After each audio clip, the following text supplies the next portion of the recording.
الحمدللہ رب العالمین والصلاة والسلام علی خاتم الانبیاء و سید المرسلین سیدنا محمد وآلہ واصحابہ اجمعین۔ دوستو، سچے انبیاء اور جھوٹے مدعیان نبوت کا چوتھا فرق چل رہا تھا۔ اس میں یہ بتایا گیا تھا آپ کو کہ سچے انبیاء جہاں ان کی خواہش ہوتی ہے وہیں ان کی وفات ہوتی ہے، اور جہاں وہ دفن ہونا چاہتے ہیں وہیں ان کو دفن کیا جاتا ہے۔ برخلاف اس کے جھوٹا اس کے خلاف ہوتا ہے۔ اب مرزا غلام احمد قادیانی نے اس اپنے زمانے میں مولانا ثناء اللہ امرتسری کو ایک خط لکھا تھا، جس میں اس نے اللہ سے فیصلہ چاہا تھا کہ اگر میں جھوٹا ہوں، مسیح موعود اور نہیں ہوں، تو آپ کی زندگی میں اللہ مجھے حیضہ میں اور کسی مہلک بیماری میں مجھے مار دے، ورنہ میری زندگی میں آپ مر جائیے گا۔ یہ خط کل میں نے سنایا تھا۔ اب یہ خط کا حصہ اور اس کی بیماری میں آج سنا رہا ہوں۔ بالآخر مولوی صاحب سے التماس ہے، یہ مرزا قادیانی کی تحریر ہے، بالآخر مولوی صاحب سے التماس ہے کہ وہ میرے اس تمام مضمون کو جو کل میں نے سنایا تھا اپنے پرچہ میں چھاپ دیں اور جو چاہیں اس کے نیچے لکھ دیں، اب فیصلہ خدا کے ہاتھ ہے۔ مرزا قادیانی کا اشتہار مورخہ 15 اپریل 1907، مندرجہ مجموعہ اشتہارات جلد 3 صفحہ 578 تا 580، مجموعہ اشتہارات جلد 2 صفحہ 705 سے صفحہ 706، طبع جدید، یہ حوالہ ہے۔ اس اشتہار جو اس نے دیا اس کی اشاعت کے ہفتہ بعد ہی وہ خط ہے 15 اپریل 25 اپریل 1907 کو اخبار بدر قادیان میں مرزا قادیانی کی روزانہ ڈائری میں شائع ہوا ایک نئی تحریر۔ وہ کیا تھی؟ مرزا قادیانی لکھتا ہے کہ ثناء اللہ کے متعلق جو کچھ لکھا گیا، یعنی پہلے جو خط سنا ہے، یہ اصل ہماری یعنی مرزا قادیانی کی طرف سے نہیں بلکہ اللہ ہی کی طرف سے اس کی بنیاد رکھی گئی۔ کہتا میں اللہ کی طرف سے یہ تحریر لکھا تھا کہ اگر حیضے میں میں مر گیا اس کی زندگی میں تو میں جھوٹا، اور اگر وہ مر گیا تو میں سچا۔ ملفوظات جلد 5 صفحہ 206، طبع جدید المرزا قادیانی۔ اب سنیے، اس پیش گوئی کے تقریباً 1 سال بعد مرزا قادیانی کی موت نے آخری فیصلہ کر دیا کہ وہ اللہ کی طرف سے مسیح موعود نہیں تھا، جھوٹا اور کذاب تھا، کیونکہ اس کی موت مولانا ثناء اللہ امرتسری کی زندگی میں بقول اس کے خدائی ہاتھوں کی سزا سے ہو گئی۔ اللہ نے اس کو سزا دے دی۔ ہر شخص دم بخود رہ گیا کہ خود مرزا قادیانی کی دعا پر قدرت حق نے عجیب فیصلہ کیا۔ اب اس کی بیماری کیسے ہوئی وہ سنیے۔ 25 مئی 1908 کو شام کھانے کے بعد اس کی حالت اچانک بگڑنے لگی۔ اس کا بھی حوالہ میں بتاتا ہوں آپ کو۔ اسے مسلسل اسہال یعنی دست شروع ہو گئے۔ 1-2 دفعہ رفع حاجت کے لیے لیٹرین گیا، بعد ازاں ذوف کی وجہ سے نڈھال ہو گیا۔ اس کے جسم کا پانی اور نمک ختم ہو گیا تھا۔ بلڈ پریشر کم ہونے سے ٹھنڈے پسینے آنے لگے، آنکھیں اندر کو دھس گئیں اور نبض اتنی کمزور ہو گئی کہ اسے محسوس کرنا بڑی مشکل ہو گیا۔ پھر دست آیا تو چارپائی سے بڑی مشکل سے اٹھا۔ یہ سب اس کے اپنے خطوط ہیں، اس کے مریدین کے۔ اٹھا مگر دوبارہ چارپائی پر گر گیا۔ ذوف اتنا تھا کہ وہ پشت کے بل لڑکھڑا کر چارپائی پر یوں دھر سے گر گیا کہ اس کا سر چارپائی کی لکڑی سے ٹکرا گیا اور حالت دیگرگوں ہو گئی۔ بعد ازاں ایک اور دست آیا تو بستر پر ہی جسم سے دست نکل گیا، وہیں پہ دست آ گیا۔ اس کے ساتھ ہی اسے قے ہونا شروع ہو گئی۔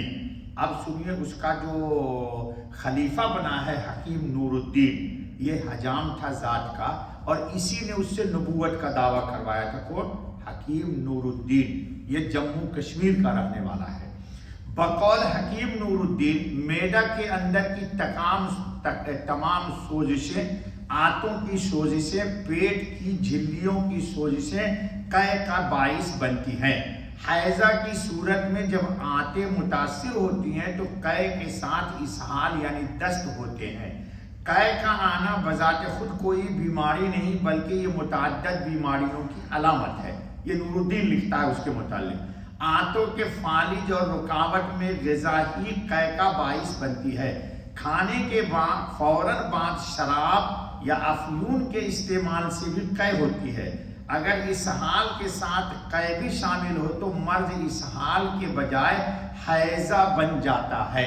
ये हैजा की तारीफ कौन कर रहा है? उसका मुरीद जो उसका खलीफा बना हकीम नूरुद्दीन, वो खुद लिख रहा है। बयाज नूरुद्दीन सफ़ा 209 हवाला। मुसलसल इसहाल और कै की वजह से मिर्जा कादियानी के जिस्म, बिस्तर और घर में सख्त बदबू और ताफुन फैल गया। चूंकि मुंह से भी कै आ रहा था और नीचे से भी जी अज़ाब इलाही था। ये उसकी हालत दिगरगू हो गई और नूरुद्दीन के बुलाने के लिए कहा। मिर्जा कादियानी ने कहा कि वो हकीम नूरुद्दीन को बुलाओ। हकीम नूरुद्दीन आया तो मिर्जा कादियानी ने उसे कहा, मुझे इसहाल का दौरा हो गया है। अब अपने ही मुंह से इकरार कर रहा है। आप कोई दवा तजवीज़ करें। ज़मीमा अल-हकम 25 मई 1908। हकीम नूरुद्दीन ने चंद मुकव्वी अद्वियात खाने को दी मगर मिर्जा कादियानी ने कै पर कै के जरिए उगल दी। जो कुछ दवा गई कै कर दिया। उसके बाद उसकी नब्ज डूबने लगी। थोड़ी देर बाद एक अंग्रेज डॉक्टर आया मगर वो निहायत इबरतनाक हालत देखते ही चला गया। क्या हो गया जी? मौत के वक्त हैजा की तमाम अलायामात मिर्जा कादियानी में मौजूद थी जो उसने दो बद्दुआ में कहा था।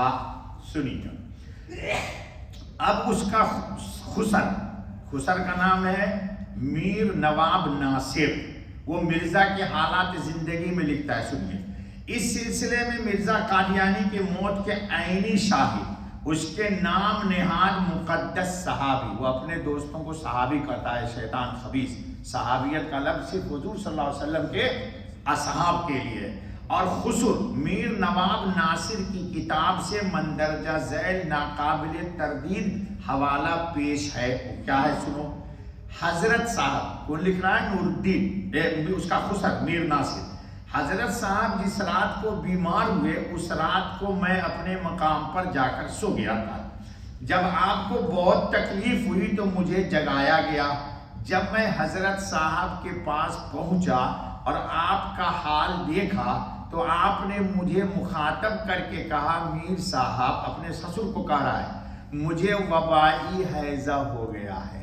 और यही उसने अल्लाह से मांगा था कि सनाउल्लाह की जिंदगी में हैजे से अगर तू मुझे मार देगा तो मैं झूठा हूं। जी अपने मुंह से इकरार करा, उसी की तहरीर में पेश कर रहा हूं। उसके बाद आपने कोई साफ बात मेरे ख्याल में तो नहीं फरमाई। उसके बाद अजल आई, यहाँ तक के दूसरे रोज 10 बजे के बाद आपका इंतकाल हो गया। हवाला क्या है सुनिए। हयात नासिर सफ़ा 14 मुरत्तबा शेख याकूब अली इरफानी कादियानी। सुनिए मौलाना सनाउल्लाह अमृतसरी के मज़कूरा बाला इश्तिहार और दुआ की इशाअत के ठीक 1 साल 1 माह और 11 दिन बाद 26 मई 1908 बरोज मंगल मिर्जा कादियानी लाहौर में बमर्ज हैजा हिलाक हुआ। जबकि मौलाना सनाउल्लाह अमृतसरी मिर्जा कादियानी की मौत के 40 साल बाद 15 मार्च 1948 को अल्लाह को प्यारे हुए तो हक ने फैसला कर दिया कि वो झूठा था। अल्लाह ताला हम सबको सही अकीदा था। चलिए सुभान अल्लाह व बिहम्दिही सुभान अल्लाहिल अज़ीम। चूँकि वो चौथी अलामत एक ऐसी थी इसलिए मैंने ये नकल कर दिया ताकि झूठे को जानना ज़रूरी है। हमारे मुल्क में सबसे ज़्यादा कादियानियत कहाँ है? कहाँ है बेटा? केरला में। केरला जी, केरला में कादियानियों की तकरीबन 70 मसाजिद हैं। 70 केरला में? जी जी जी, मैं गया था केरला। جی ہم لوگ پاکستانی جانتے تھے. نہیں پاپا. آپ کہاں کے ہو؟